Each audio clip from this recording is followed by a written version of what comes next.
Good morning and welcome to Shattering Myths, a program devoted to the largest segment of society. To those of you who know that the world's religious, political, economic, and military institutions are counterproductive, that they've become corrupt, and they cannot be trusted. I am Yahowah. Our phone number, if you'd like to join us anytime over the next couple of hours, is toll-free, 877-376-45. You know, it's repulsive that religious individuals just can't get anything right. Here, SRN was chosen to advertise for the television series, I think it's a network deal, AD. And so they just spew it out like it was written. I never use AD. If you read any one of my books, listen to the show, I use CE and BCE, Common Era and before the Common Era. And the reason I do is because AD means the year of our Lord. Well, the Lord ain't mine. Throughout the Torah, prophets, and Psalms, Yahowah is clear. He has no characteristics associated with him that would identify him with the concept of Lord. In fact, he's the antithesis of that as the Father of the Covenant. And he associates Lord ubiquitously to Satan, because that is what Satan wishes. So I do not have a year of the Lord. If you do, I would recommend an about face. The second is, it was talked about the disciples of Christ. It is interesting that they choose to transliterate a Greek term, particularly since Yahowah never referred to them as disciples. Ever. Never called them disciples. Never gave them the term disciple. Never spoke Greek. So why in the hell is a Greek term used to describe them? But that's not the biggest problem. It referred to Yahowah not by his name, but by Christ, as if Christ was a replacement name. But he never used the term Christ. No one around him ever used the term Christ. The term Christ actually is based on Christos, which means to be drugged. There is no association with Yahowah, who happens to be God, or his diminished manifestation as Yahowah, which means Yahowah saves, and the concept of Christ. Similarly, there is no church, even though this talked about the early development of the church post-resurrection. Not only wasn't there a bodily resurrection, and that's obvious, all you got to read is the text itself. The text itself says, nope. Nobody recognized him, not even the women in his life. No one, not even the misnamed disciples, recognized him. And physical bodies don't teleport. Physical bodies don't walk through walls. He was, as we will be, transformed into energy. And it was just simply his soul that was reunited with the Spirit, making it an energy-based construct. As for church, there is no association between God and church of any kind. God does not have a church. In fact, he despises the church. He speaks of the church often in Yirmiyah and its basis, which is Babylon, and his hatred for it. Now, if you really want to read what he has to say about the church, read about what he says about Rome and Daniel, and how the monster, the beast that is Rome, continues to live all the way through the tribulation. The monster that grew out of Rome is the Roman Catholic Church. It is Christianity. Yahowah calls it the most menacing and diabolical beast that has ever lived. So he most certainly does not have a church. And when he said, upon this rock I will build he was speaking Hebrew, and was Mikra. Invitations to be called out and to meet. There are 7 of them. And they begin with Passover, which is the doorway, and they conclude with Yahowah's home. And they walk people through each of the steps along the way to receive all of the benefits of the covenant, which is to be part of God's one and only family. So everything that they are promoting is false. And if you can't get the important issues right, like Year of our Lord, Christ, resurrection, and church, if you have all of them wrong, why would you want to, A, promote it, and B, watch it? Reuters is reporting that the folks in Nepal are scrambling to get aid from the airport where it's being flown in, because guess what? The government of Nepal did not turn out to be prepared. I'm telling you, the same thing is going to occur in America. Well, we saw the disaster of Katrina and the government's failure to protect the people in terms of appropriate levee design and appropriate evacuation methods. And we also saw the people's corrupt nature as they rioted in the streets when there was no police to protect stores. The fact is that if you're relying on government, you're going to be disappointed virtually all the time. And as the need grows, as it becomes such that society is collapsing around you, either through natural causes or government-induced causes, and the situation in New Orleans with Katrina was a combination of the two, then you're going to find that government is less and less reliable. That all that government will do is ultimately send in the military to establish total control. You're relying on incompetence. We talked about it yesterday. They lost they have $1 billion unaccounted for in Afghanistan. They just don't even know where it went. It's just gone. You know what's most amazing about Afghanistan, my friend? Beyond the $1 billion that they announced yesterday, they haven't got a clue as to where it went for reconstruction. And I want to make 2 points on that. Reconstruction of Afghanistan. Do you know that George W. Bush, when he invaded Afghanistan, you know the first thing that he did as part of the invasion?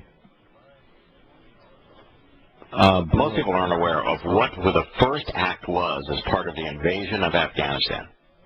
He flew between 10 and 20 C-130s filled with $100 bills, with as many stacks of $100 bills as would fit in a C-130 cargo plane. And he flew them into Afghanistan. $100 bills. Billions of dollars.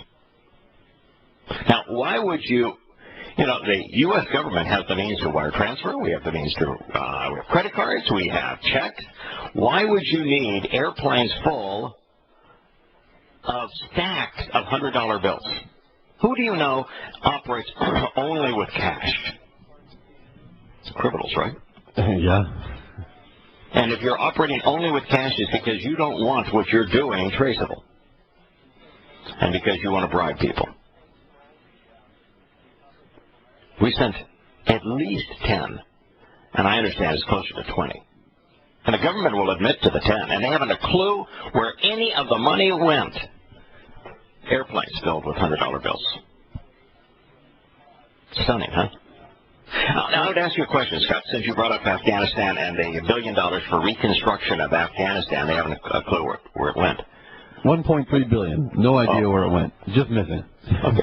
Wouldn't you want to, if you were a thoughtful individual and you read that, wouldn't you want to know, well, why did America have to rebuild Afghanistan? Did we break it? And since the answer is obviously we broke it, which is why we were rebuilding it, why did we break it? What was the purpose? Why would we praise our military for breaking a country? Can I ask you, Scott, how many Afghanis were part of 9/11? None. None. None. Was there any Afghani that says, you know what I really want to do is I want to destroy America, and that actually engaged in the process of destroying America? Were there any Afghanis that did that? Not that I know of. Not that they were reported on. No.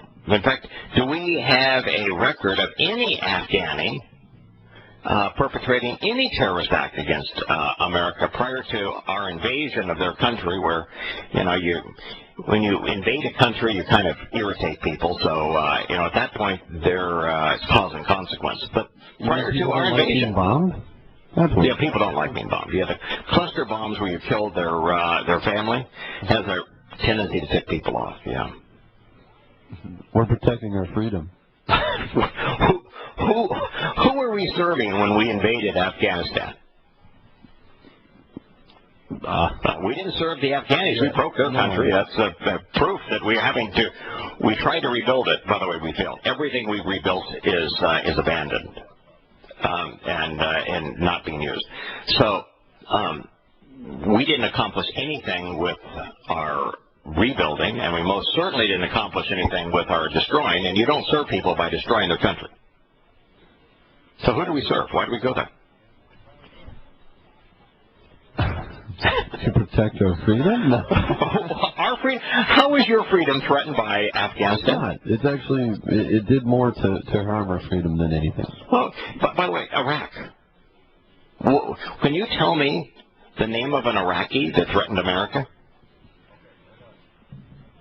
Can you tell me the name of an Iraqi that was involved in Islamic terrorism? Can you tell me of a single Iraqi-sponsored terrorist act anywhere in the world prior to our invasion?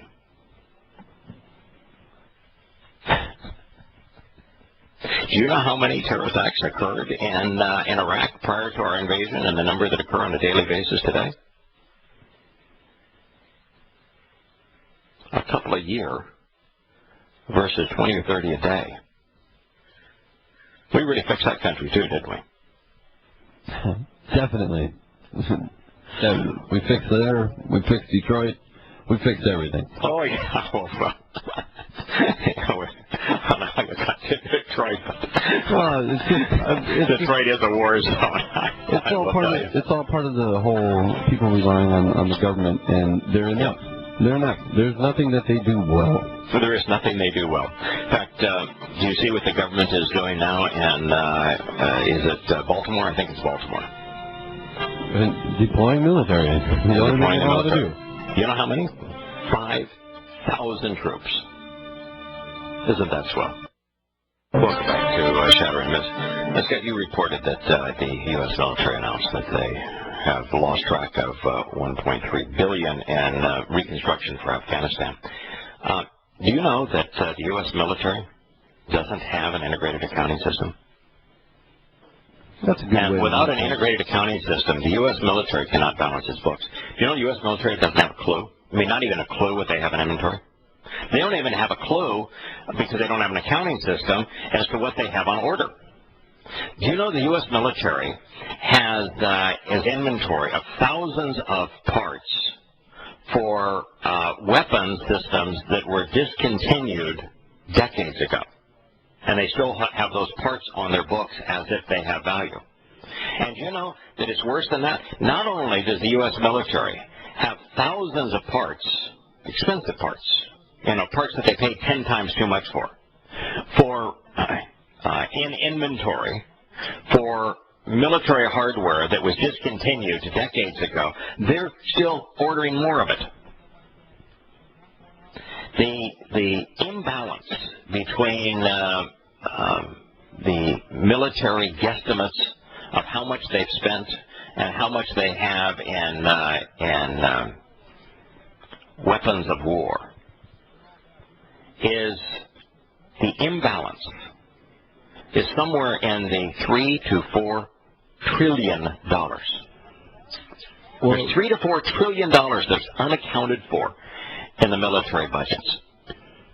At least this isn't something that we spent, just billions upon billions on every year, right? Oh no, it's not something like that. The annual budget is $650 billion prior to us actually exercising the monster, and like the invasions of Iraq and Afghanistan, by the time we're all done, will have cost U.S. taxpayers about $4 trillion to make two bad situations infinitely worse. It's like I told you in the break. We don't even run our military right. No, We don't do anything. No, right. The government is a absolute disaster They across are the board. inept, and they're moronic. But I know a fellow that's not inept nor moronic. He is our man on the street in Philadelphia. Boy, the riot's getting a little close to home there, my friend. Yeah, I was shifted from the Midwest states to the Boswash, so Yeah. We got a heck of a summer ahead of us. That is the first blow, by the way, of your predictions. And I want to say two things. One is that as you are going through your list of imminent concerns, Roy, whom we know as our dimensional expert, wrote me a letter. And he said, I was listening to the program where Glenn was itemizing what his concerns were in terms of the degradation of the overall situation in America. He said, just the day before, I was thinking these things through, and his list and my list were identical. He lives in Australia, by the way, in the land of Oz. Interesting. Yeah. So it just shows you that if you're paying attention, these things like pop out at you. Yeah, his list actually included one thing that yours didn't. It was an extension, really, of one on your list. Your list talked about the concerns over fiat money and quantitative easing and the bankruptcy, the imminent bankruptcy of Greece. In fact, the United States, the realization the United States is actually far more bankrupt than Greece is. He went into the digital aspect of it and the prophetic aspects of the digital implications, and he said that his concern, and he doesn't have much of a concern because he's a member of the covenant family, but just as an observer of things to come, is that we own our homes now digitally. The records are digital. Our bank accounts are all digital. The NSA in America is controlling all things and has access to all things digital. We buy and sell based upon these credit cards, which are digital. And he went through all of the aspects of our lives that have been digitized and how we can be tracked no matter where we are. Our cars are digitized. Our telephones are digitized. They have GPS trackers in them. Our cars have GPS trackers in them. And if the government wants to shut any individual down, they can do so immediately. And if the government wants to frame an individual, since they have access to all of the financial and digital shadows of those individuals, they can fraudulently create the impression that you or I have done something heinous. Right. Actually, as I hear you speak about this digital thing, I think about the fact that digitization is all based on dividing things and creating little discrete divisions. And when analog is about smooth, continuous waveforms. I'm kind of glad that I'm an analog holdback in a digital age. I still like analog. I think the observational qualities and the nuances of analog are actually superior to digital. Yeah. I began this previous segment after we transitioned out of the military with the situation in Nepal. Is not just to mention that the Nepalese government is unprepared to deal with what probably will be a 5,000 death toll, is to point out that the government of Nepal was wholly and completely incapable of dealing with it, and that the Nepalese government announced today that they're taking a war footing, and that's their official terminology. They're taking a war footing to the disaster, just as the United States is now taking a war footing to what's happening in Baltimore. We're sending in 5,000 troops. And I share this with you because it is our future. It's something that, Glenn, you discussed on our program recently, where you said that people are going to begin to riot, and as they riot, the military is going to come in to suppress those riots, and the suppression of the riots with the military is going to cause more people to protest, which is going to exacerbate the problem, and it's a downward spiral. Right. I don't look forward to July. I just think, for some reason, I got a feeling it's just feel this is all going to be happening mostly in July. You're not predicting this as a prophet. You're just saying that you have read the prophets, and based upon what the prophets say, you're predicting that this will happen this summer. Well, just expecting, yeah. I'm not even predicting. I'm just saying we've got protests filtering in Ferguson. We've got the spread to the police brutality incidents keep continuing. Yeah. The only difference between you and me on this is that, well, I am certain that all of the 6 things that we discussed that will work cumulatively to fundamentally change the world as we know it, and for the worse, that all of them are going to transpire over the next dozen years. And the only question is, are we going to see? And by the way, there's one thing we did not add to the 6th that is a 7th. We are going to experience the impact of natural causes. There will be more earthquakes. There will be more tornadoes. There's going to be more hurricanes. There's going to be an issue with our sun where we're going to have and I think it's probably because the reversal of our poles.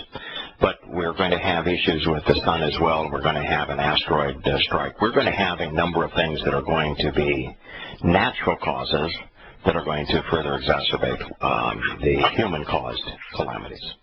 Are you familiar with the U.S. Navy map thing that shows the U.S. divided and the Mississippi turning into like an inland city and all that sort of thing, coastal flooding and that sort of thing? No, I haven't seen that. It's a specific, there are various talk shows who address it. Supposedly the Navy sort of revealed to retiring submariners to around the end of World War II and stuff, and recommended like the Missouri and Arkansas Ozarks is like a good place to resettle because of all the stuff that's going to be happening. But there's supposedly, there's government published map, and there are various other non-government people that say this sort of thing too.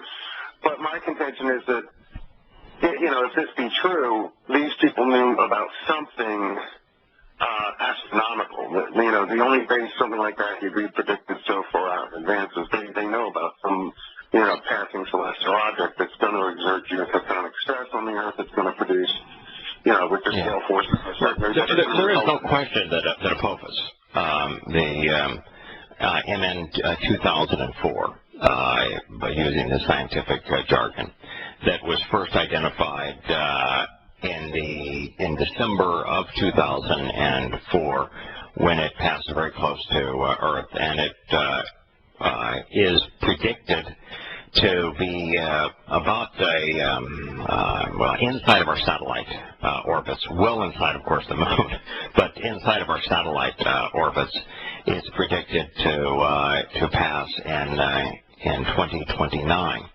And April 13th, I believe, in 2029, essentially the midpoint of the tribulation. And they are,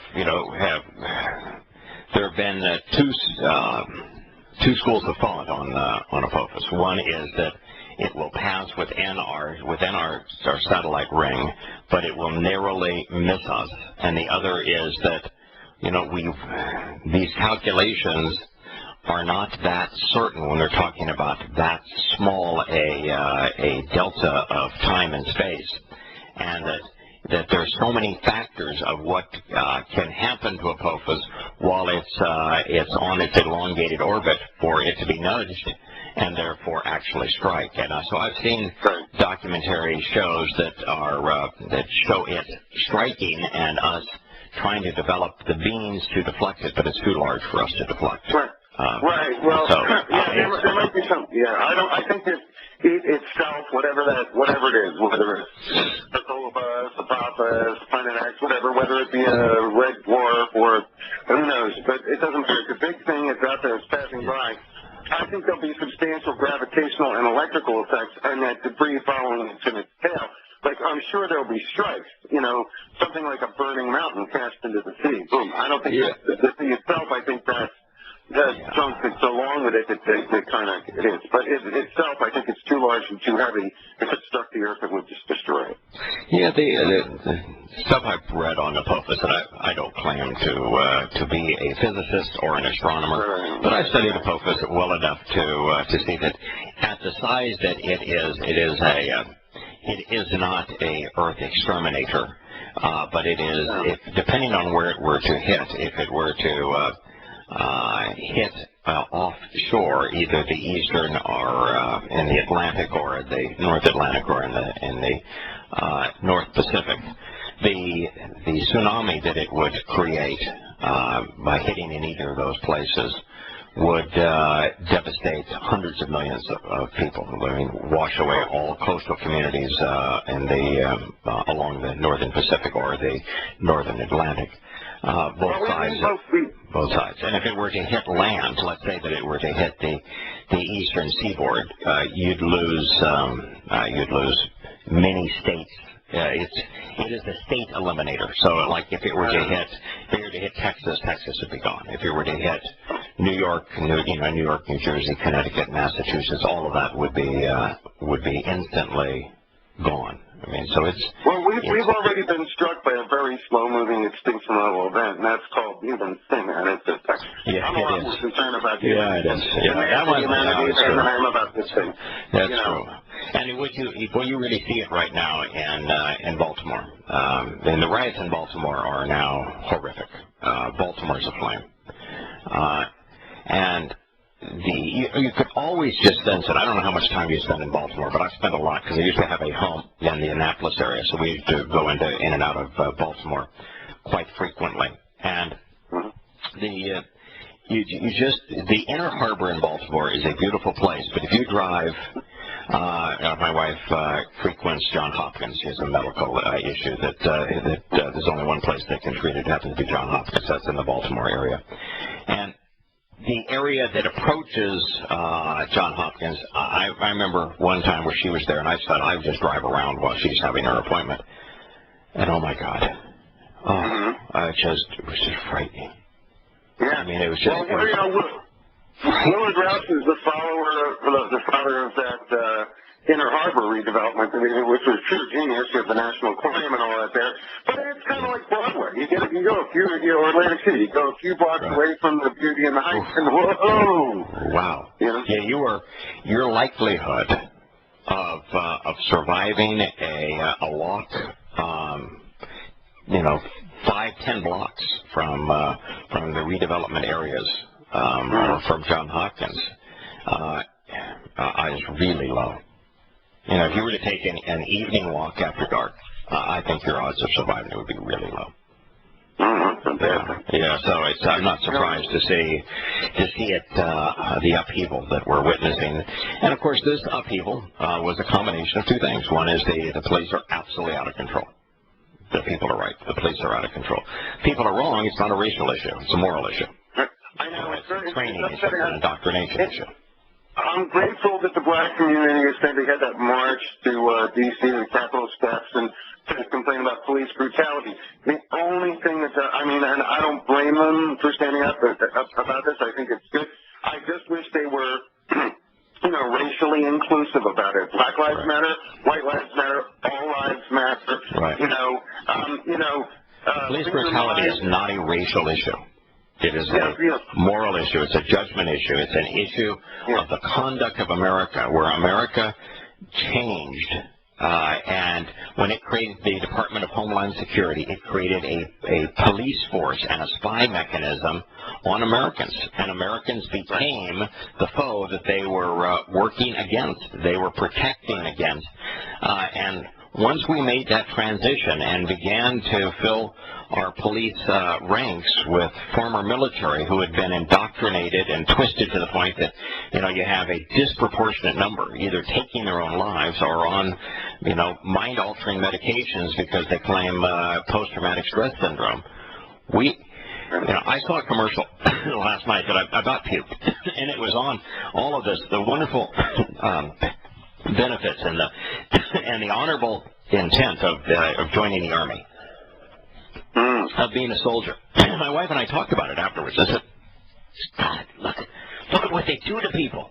I mean, they fundamentally ruin a person's life with their indoctrination, with the twisted mentality of that environment. The fact that in the U.S. military, the one constant is dishonesty. And the second constant is that they're an institution devoted to killing and destroying, to applying force. And it just so twists the individual, and then now we're taking these individuals that we broke and we're putting them into our police departments. And then we created a Department of Homeland Security to have a domestic police force. And that's our problem. And I wish that the activists in the African American community would just be inclusive. Right. Well, that song, we have that modern, song. It's like, free your mind and the rest will follow. Be colorblind, don't be so shallow. Right, Okay, exactly. well, that swings both ways. It's true, yes. Right. So the backlash to protest has to be colorblind. Yeah, the death of Tamir Rice is the one that haunts me the most. Yes, that was racial in the sense that it was two white cops that drove up and killed an African American boy. But I don't think it had anything to do with racism. I think it had all to do with the indoctrination and the training and the mindset of today's police. Welcome back to Shattering Myths. Glenn, do you think that they're going to get Baltimore under control, or is the Baltimore riot going to continue to I don't know. I'm hoping that it may spike and settle. I kind of don't see it, becoming too pervasive. I think, like Ed Fergus has a certain amount of destruction may occur. And the mayor's saying she's even leaving room for people to be destructive. If I were CBS, I wouldn't be rebuilding that drugstore if that's going to be their attitude. But that's the amazing thing is that it's not just that the government is oppressive, and this is what we're going to see. We're going to see in the case of Baltimore, they're bringing in thousands upon thousands of U.S. troops are being deployed in Baltimore.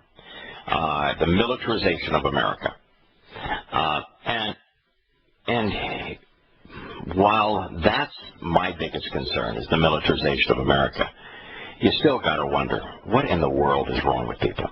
And I'm going to blame it here, and I know that I'm subject to criticism. But I think that when you have generations that have received entitlements, that have been paid, they've been provided their food, been provided their housing, been provided everything they need without working, that they have no respect for other people's possessions. And so they have no issue with looting because everything that they have has been given to them. They haven't worked for it. And so they have no respect for other people's possessions. They have no respect for other people's property.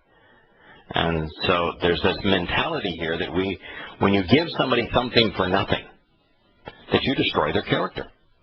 And I think a lot of that is what we witnessed in Katrina. I think it's what we're witnessing right now in Baltimore. People without backbone, without moral fiber. And I think it's society that has created the environment where their moral decay is on display. Or when you have 90 million people who are willing to work but can't find jobs or have their jobs scuttled and I'm not buying that. Yeah, I'm not buying that. I'm really not. Because if you, let's say, for example, when I go off and I'm driving across country, the single most repetitive ad I hear is for truck drivers. Big money. And if you want to be a truck driver today, doesn't take great skill, doesn't take great mentality. You want to be a truck driver today, there are any number of maybe 50 firms that are begging you, giving you sign-on bonuses to be a truck driver. They'll even train you to be a truck driver. You want to work? I mean, there aren't incessant ads for truck drivers on every radio station you could listen to driving across country because there's no jobs. I mean, there's America is now spending more money on at fast food restaurants than it is in supermarkets. Right. I wonder about that. I You want to go work? You want to go get a job? Show up at a fast food restaurant. But the reason that most people don't work is because they're unwilling to work. Now, I know that there are people who have lost their jobs. In fact, and I want to be careful here because one of my really good friends lost a job because somebody did something that was really heinous to them. And they really wanted to work, and it took a long time for them to find gainful employment. And so I know that it isn't easy. And when you get down on your luck in this kind of things, that then you can lose your car and you lose your access, and you lose housing, and therefore you're not even presentable when you show up at a job. And I understand that there are many people who genuinely want to work who have lost their jobs. But I'm here to tell you, if you want to work, there are thousands upon thousands, if not hundreds of thousands of jobs that are available. Right, and some, they're paid to. But anyway, without going too far down that road. But, whatever the case, we're definitely going to see, more trouble. The summer of our discontent. The summer of our discontent. And the summer of our discontent is going to be resolved by the federal government by military intervention. We're going to become a police state. Don't all Shakespeare on me, huh? Whatever, I should go, but I really wanted to point out what I called in about was those C-130s delivering those pallets of money to Afghanistan. We're delivering weapons of mass destruction and mass deception, time bombs that go off over a very long period of time. Oh, boy, is that the truth. Yeah, our fiat currency is a weapon of mass destruction. It destroys everyone's wealth. If you've worked and you've put savings aside, if you own a home, the fiat currency, known as the dollar bill, is a weapon of mass destruction. It is destroying everything you've earned.